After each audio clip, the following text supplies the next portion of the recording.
E se tudo que você aprendeu sobre as origens da Terra na igreja, na escola, na universidade estivesse incompleto? E se a Bíblia guardasse segredos sobre eras antigas que a maioria dos cristãos jamais ouviu falar? D.H. Pember, o homem que ousou olhar para o princípio. Poucos homens tiveram a coragem de voltar os olhos não apenas para o início da humanidade, mas para um passado ainda mais remoto, um passado oculto nas entrelinhas das Escrituras. George Hawkes Pember nasceu em 1837 na Inglaterra, em um tempo marcado pelo avanço da ciência e pelo questionamento crescente da fé cristã. Era uma era em que teorias científicas começavam a confrontar diretamente a narrativa bíblica da criação. E muitos, até dentro da igreja, começavam a recuar. Mas Pember, ele fez o oposto. Homem de mente brilhante, formado em Cambridge, ele não via conflito entre a palavra e a verdadeira ciência, entre a palavra de Deus e a verdadeira ciência. Ele via profundidade, ele via mistério, ele via camadas, e foi nesse contexto que ele escreveu sua obra mais conhecida. Em inglês, Earliest Ages, as eras mais primitivas da Terra. Publicado em 1876, esse livro não foi apenas uma tentativa de explicar Gênesis. Ele foi uma ousada investigação sobre o que poderia ter existido antes de Gênesis capítulo 1, versículo 2. Pember propôs algo de que poucos ousavam considerar, que no princípio criou Deus os céus e a terra era sem forma e vazia. Poderia haver um intervalo, uma era anterior, um mundo que existiu, caiu e foi julgado. Ele explorou a chamada teoria do intervalo, sugerindo que a Terra pode ter passado por uma catástrofe ligada à queda de Satanás antes da recriação descrita nos dias de Gênesis. Mas a sua obra ela vai além. Pember mergulhou em temas como a origem dos anjos e dos demônios. Ele falou também sobre a corrupção espiritual da humanidade. Ele entrou nos dias de Noé e a intervenção sobrenatural e o destino final do mundo. Ele não escrevia para entretenimento, ele escrevia para despertar. Seu estilo é denso, é reverente e é quase como quem pisa em território sagrado com temor e com tremor. Embora suas ideias tenham sido debatidas e discutidas e até contestadas, uma coisa é inegável. Pember abriu portas e ele convidou leitores a olharem para a Bíblia não como um livro superficial, mas como um registro profundo, cheio de dimensões espirituais e histórias ainda não totalmente compreendidas. Hoje, mais de um século depois, seu legado permanece vivo, especialmente entre os estudiosos, os teólogos e os leitores que buscam profundidade, que buscam compreender os mistérios das origens. D.H. Pember não foi apenas um escritor, ele foi um explorador das primeiras eras da humanidade. Um homem que ousou perguntar: e se houver mais no começo do que fomos ensinados a ver? Antes de continuarmos, deixa eu me apresentar rapidamente. Meu nome é Eclésio Filho, eu sou pastor. E esse canal nasceu com um propósito muito claro: levar você a um nível mais profundo de entendimento das Escrituras Sagradas. Aqui, nós não tratamos a Bíblia de forma superficial. Nós mergulhamos, investigamos, conectamos verdades porque eu acredito que a palavra de Deus, ela não é apenas para ser lida, ela é para ser compreendida, é para ser vivida e é para ser revelada. Se você tem sede por conteúdo bíblico mais profundo, mais denso, se você quer crescer espiritualmente com fundamento e não apenas com emoção, então você está no lugar certo. E já que você chegou até aqui, aproveita, né? Aproveita agora, se inscreve aí no canal, ativa as notificações, compartilha esse conteúdo com outras pessoas que você quer também, que você sabe que gosta desse tipo de conteúdo e que você quer ajudar, porque mais do que crescer um canal, o objetivo aqui é espalhar luz, conhecimento e verdade. E agora, vamos continuar o nosso conteúdo. E se aquilo que pensamos ser o começo não for de fato o verdadeiro início? Se há mais nas origens do mundo, então há também mais em jogo no presente, porque a forma como entendemos o princípio determina a forma como vivemos agora. Chegamos então a uma pergunta inevitável e profundamente desconfortável. A Bíblia é suficiente? Essa não é apenas uma questão teológica, é uma questão de autoridade. É uma questão de fundamento, é uma questão de sobrevivência espiritual.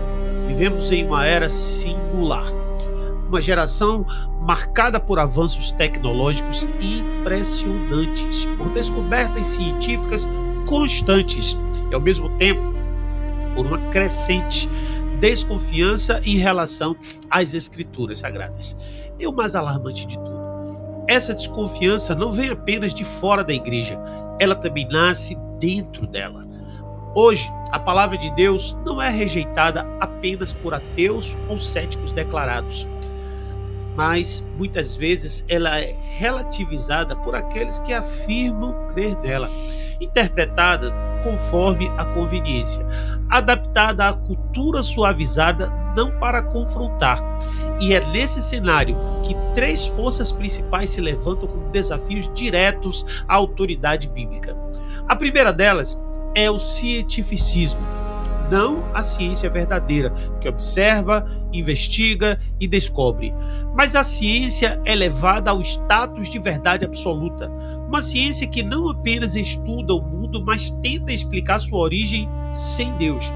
A teoria da evolução, por exemplo, deixa de ser uma hipótese científica e passa a ser tratada como narrativa definitiva da existência.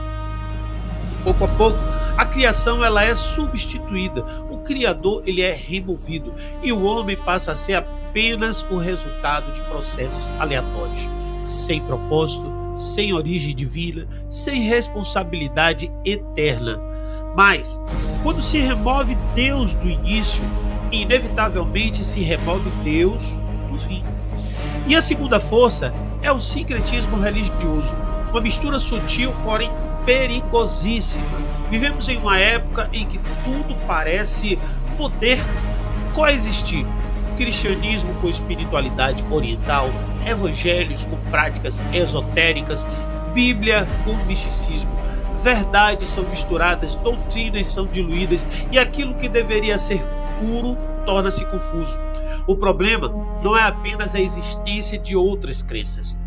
O problema é quando o cristão perde a capacidade de discernir, quando tudo parece aceitável.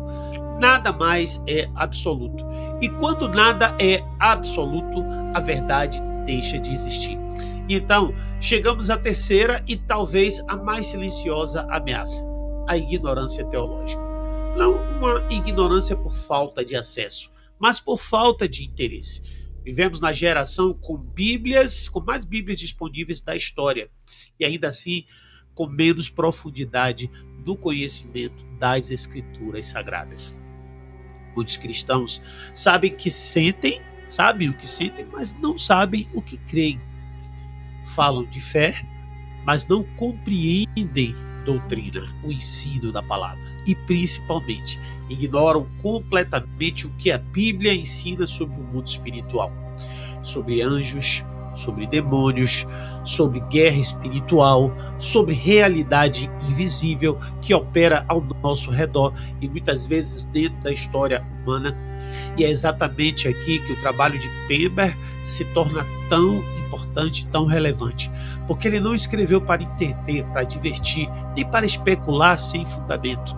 Ele escreveu para confrontar, ele escreveu para despertar, para chamar a igreja de volta à seriedade das Escrituras. E diante de todas essas pressões, tanto científicas, culturais como espirituais, a resposta bíblica parece clara, firme e inabalável. Bíblia Sagrada, de acordo com 2 Timóteo capítulo 3, versículo 16 e 17, diz assim: toda escritura é divinamente inspirada e proveitosa para ensinar, para redarguir, para corrigir, para instruir em justiça, para que o homem de Deus seja perfeito e perfeitamente instruído para toda obra. A Bíblia fala toda, não parte. Não é apenas o que é conveniente, não é apenas o que é compreensível. Toda escritura, ela não precisa ser atualizada, ela não precisa ser adaptada, ela não precisa ser defendida por filosofias humanas. Ela é suficiente para ensinar quando há confusão, suficiente para corrigir quando há erro, suficiente para instruir quando há ignorância e suficiente para formar homens e mulheres plenamente preparados para viverem em um mundo que constantemente tenta afastá-los da verdade. A pergunta, portanto, não é mais se a Bíblia é suficiente. A verdadeira pergunta é: nós estamos dispostos a aceitá-la como suficiente ou continuaremos buscando respostas fora para perguntas que Deus já respondeu? Porque, no fim, não é a palavra que está em julgamento, mas somos nós. Se a palavra de Deus é de fato suficiente, então ela não apenas nos ensina sobre o que vemos, mas também sobre aquilo que não vemos. Porque existe uma realidade, e que não pode ser medida, nem tocada, nem explicada apenas pela lógica humana, mas que é absolutamente real. O mundo espiritual invisível aos olhos naturais, mais ativo, constante e perigoso. E é exatamente aqui que G.H. Pember inicia o seu prólogo. Não com teoria, mas com relatos, casos documentados, experiências reais, testemunhos que desafiam qualquer tentativa de reduzir o espiritual à imaginação. Entre esses relatos, ele descreve um episódio marcante: o encontro com uma senhora cristã a bordo de um navio. Não era uma história de fantasia, não era um conto simbólico. Era um testemunho direto, vivido e observado que revelava algo inquietante. O mundo invisível não está distante. Ele está próximo, interagindo, influenciando e muitas vezes sendo ignorado. E é justamente essa ignorância que se torna perigosa. Porque Pember deixa claro, de forma muito contundente, não existe neutralidade espiritual. Não existe zona segura, onde alguém que possa simplesmente não escolher. Ou a alma está iluminada pela palavra de Deus, ou ela está exposta, vulnerável às potências das trevas. Não há meio termo. Não há espaço vazio.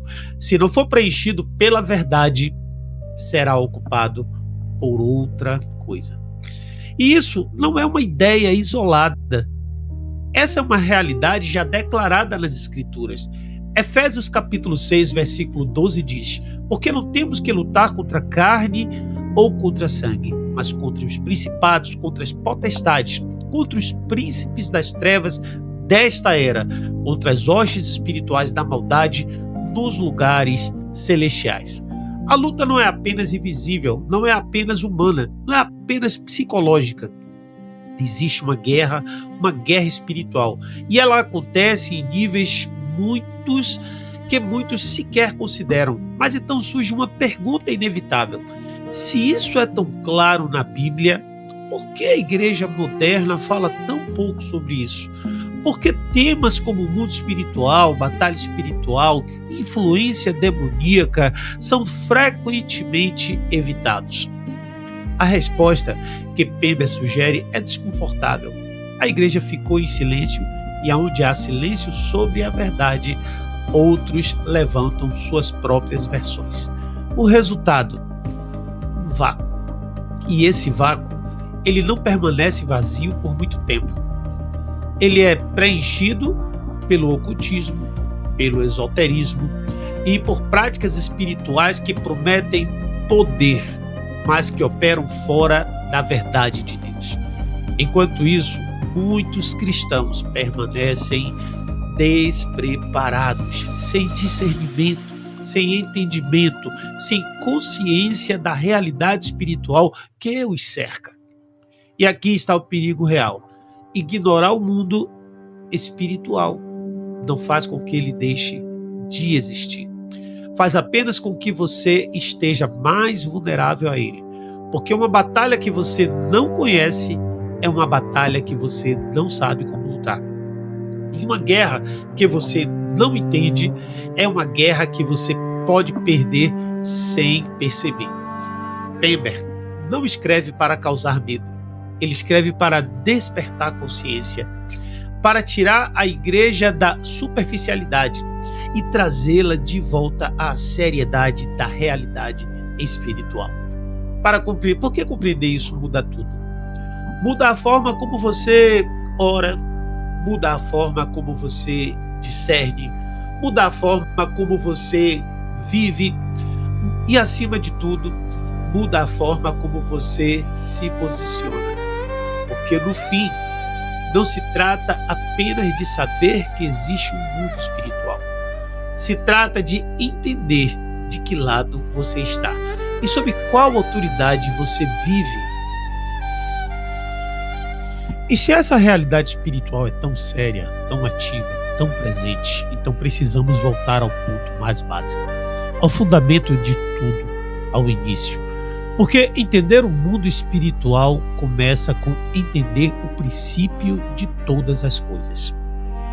Mas se aquilo que chamamos de princípio não for tão simples quanto parece, a Bíblia começa com uma palavra, uma única palavra que carrega mais profundidade do que a maioria imagina. No hebraico original, essa palavra é Bereshit. Pronuncia-se Bereshit.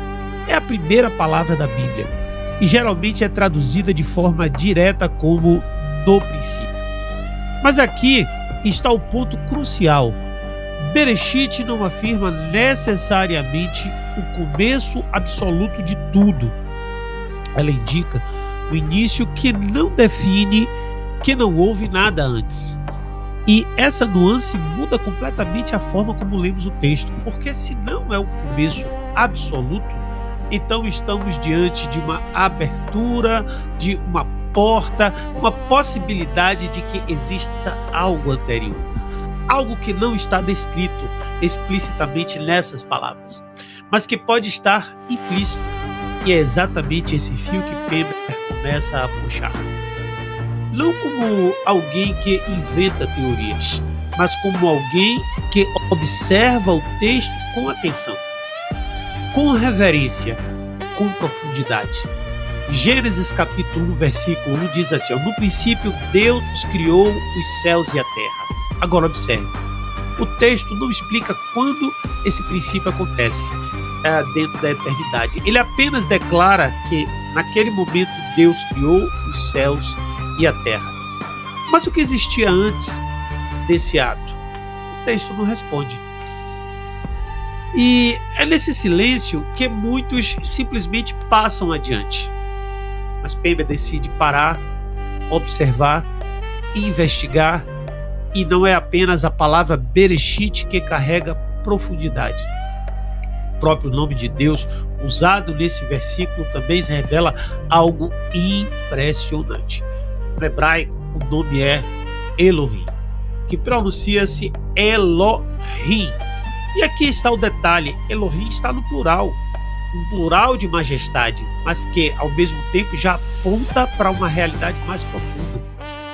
Desde a primeira linha da Bíblia existe uma indicação de pluralidade na unidade, uma antecipação do que mais tarde seria revelado com clareza. O Pai, o Filho e o Espírito Santo, a Trindade, já insinuada no primeiro verso das Escrituras, ou seja, antes mesmo de qualquer explicação, antes de qualquer narrativa detalhada. A Bíblia já começa revelando um Deus que é maior e mais complexo, mais profundo do que uma leitura superficial pode captar. E quando você junta esses elementos, uma palavra que abre espaço e um nome que revela profundidade, você começa a perceber. O texto bíblico não é raso, ele é estruturado com camadas. E quanto mais você observa, mais você percebe que há algo além da superfície. E é exatamente para isso que Pember está nos conduzindo, para olhar novamente para o começo. Mas desta vez, com mais atenção, com mais reverência, com a coragem de perguntar: o que pode ter existido antes do princípio que conhecemos? No próximo vídeo, nós vamos entrar em um dos mais controversos e misteriosos assuntos de toda a Bíblia. Existe realmente um intervalo escondido entre Gênesis 1 e Gênesis 1:2? Será que houve um mundo antes de Adão? Uma civilização destruída? Uma rebelião cósmica ligada à queda de Satanás? E mais, por que tantos teólogos evitam falar sobre isso? No próximo episódio da nossa série sobre o livro As Eras Mais Primitivas da Terra, do D.H. Pember, nós vamos mergulhar profundamente na chamada teoria do intervalo. Uma interpretação que afirma que entre os 2 primeiros versículos da Bíblia existe um abismo de tempo marcado por caos, juízo e trevas. Você vai entender o significado da expressão hebraica Tohu Vabohu, porque a terra se tornou sem forma e vazia. Com Isaías, Jeremias e Gênesis parecem estar conectados e porque práticas ocultistas modernas podem ter raízes em uma era anterior à humanidade como conhecemos. Também nós vamos analisar o contexto espiritual da Inglaterra vitoriana, onde Pember escreveu o livro em meio ao crescimento do espiritismo, da teosofia e do sincretismo religioso. Se você gosta de estudo bíblico profundo, mistérios das escrituras, análise do hebraico original e temas que desafiam o pensamento tradicional, esse vídeo vai mexer com você. Então, se inscreva logo no canal, ative as notificações, compartilhe essa série com alguém que ama a escatologia, a apologética e mistérios de Gênesis. E se você estiver vendo esse vídeo no período do lançamento, o próximo episódio estreia na próxima semana. Prepare-se, porque talvez exista uma história inteira escondida entre 2 versículos da Bíblia.